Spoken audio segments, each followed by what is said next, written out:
Hello guys, welcome to my রোমানাস kitchen. আজকে আমি তোমাদের জন্য নিয়ে এসেছি শশা রান্না। আমি এখানে শশা চিংড়ি মাছ রান্না করব। দেখো, আমি তেলের মধ্যে পেঁয়াজ, রসুন বাটা, আমি এখানে 10-12টা কাঁচা ঝাল, চিংড়ি মাছ, একটু জিরে বাটা একবারে নিয়ে তেলের মধ্যে দিয়ে দিয়েছি।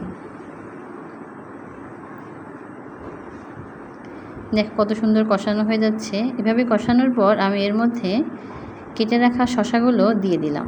এখানে আমি 1 কেজি শশা নিয়েছি। ভালোভাবে নেড়ে চেড়ে কষিয়ে নিতে হবে।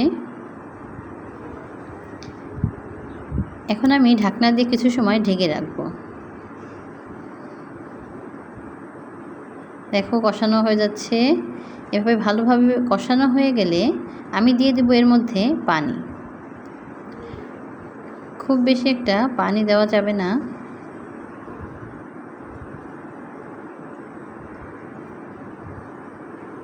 দেখো কি পরিমাণ পানি দিয়েছি, আর একটু পানি দিতে হবে।